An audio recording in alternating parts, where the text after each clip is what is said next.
अंतरिक्ष से देखने पर हमारी पृथ्वी एक नीले रंग की गेंद जैसी दिखती है, जो विशाल ब्रह्मांड में जीवन से भरा एक छोटा सा नखलिस्तान है। हमारा ग्रह एक खगोलीय स्वर्ग, छोटे से छोटे बैक्टीरिया से लेकर विशाल भेल तक जीवन के अद्भुत रूपों का घर है। लेकिन जीवन की यह अविश्वसनीय विविधता कैसे अस्तित्व में आई?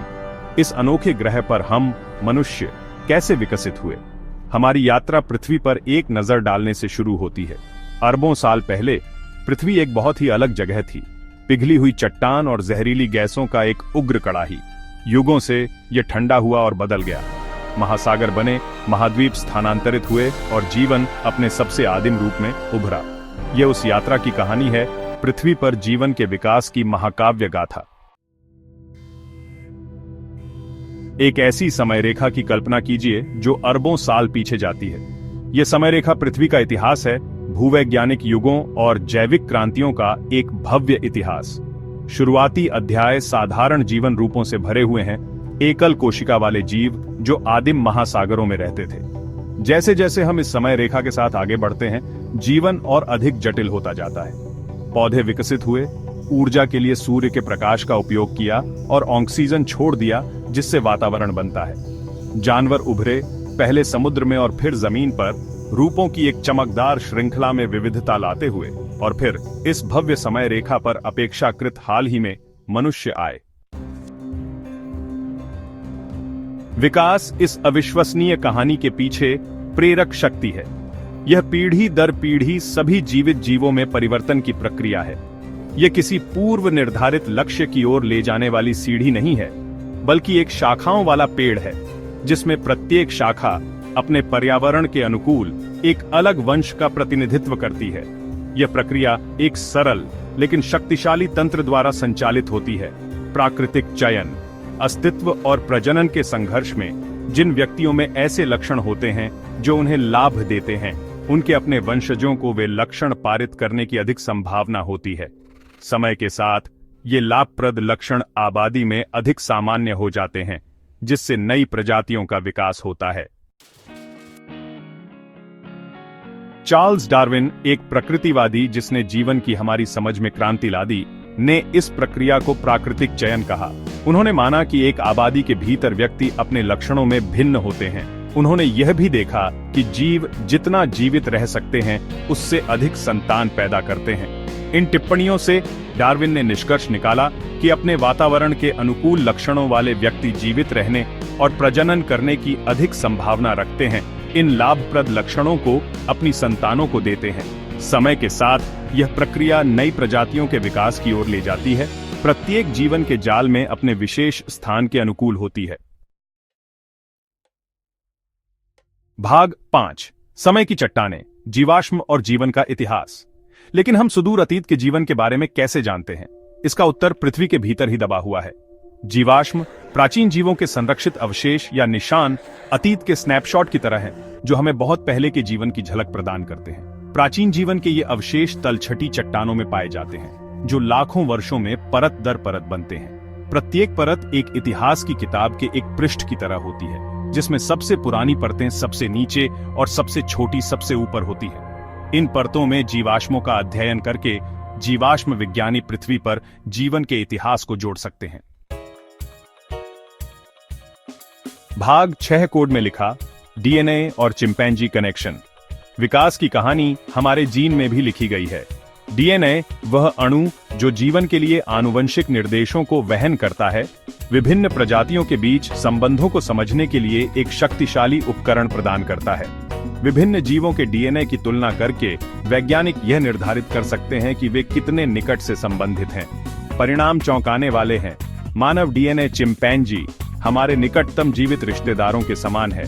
हम इन बुद्धिमान प्राइमेट्स के साथ अपने डीएनए का लगभग 99.8% हिस्सा साझा करते हैं। यह आनुवंशिक समानता हमारे साझा वंश का एक शक्तिशाली प्रमाण है, जो हमारी सामान्य विकासवादी यात्रा का प्रमाण है।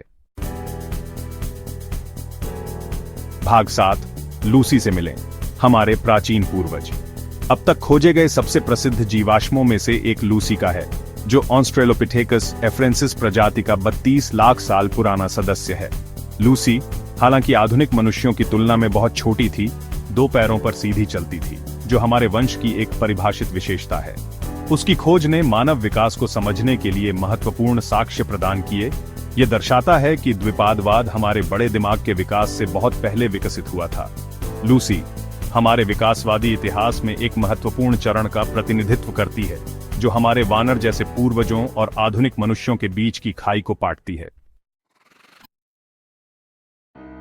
भाग 8 महान बहस, विकास की चुनौतियां और विजय। विकास के सिद्धांत का वर्षों से कठोरता से परीक्षण और चुनौती दी गई है। इसने इन चुनौतियों का सामना किया है और पूरे विज्ञान में सबसे अच्छी तरह से समर्थित सिद्धांतों में से एक के रूप में उभरा है। जबकि अभी भी विवरणों को उजागर किया जाना है और प्रश्नों के उत्तर दिए जाने हैं, विकास के मूलभूत सिद्धांत अब संदेह में नहीं है। विकास के प्रमाण विज्ञान के कई अलग अलग क्षेत्रों से आते हैं, जीवाश्म विज्ञान और आनुवंशिकी से लेकर आणविक जीव विज्ञान और जीव भूगोल तक। साक्ष्य की ये सभी पंक्तियां एक सुसंगत कहानी बताने के लिए अभिसरण करती हैं, जीवन की लंबी और घुमावदार यात्रा की कहानी, जो प्राकृतिक चयन की शक्तियों द्वारा आकार दी गई है। भाग 9 मानवता का उदय, अगले एपिसोड की एक झलक। मानव विकास की हमारी खोज अभी शुरू हुई है। अगले एपिसोड में हम अपने वंश की कहानी में और गहराई से उतरेंगे, होमोजीनस के उद्भव और मानवता की शुरुआत की खोज करेंगे। हम होमो हैबिलिस कुशल व्यक्ति से मिलेंगे, जिसने पहले पत्थर के औजार बनाए, जो हमारे तकनीकी और सांस्कृतिक विकास में एक महत्वपूर्ण क्षण है। अफ्रीका के सवाना से लेकर उत्तर के बर्फीले परिदृश्यों तक हम अपने पूर्वजों के नक्शे कदम पर चलेंगे, अपने साझा अतीत के रहस्यों को उजागर करेंगे और उस असाधारण यात्रा की खोज करेंगे जिसने हमें यहां तक पहुंचाया। ब्रह्मांड की हमारी खोज में हमारे साथ जुड़े, जीवन की भव्य टेपेस्ट्री में हमारे स्थान की तलाश में।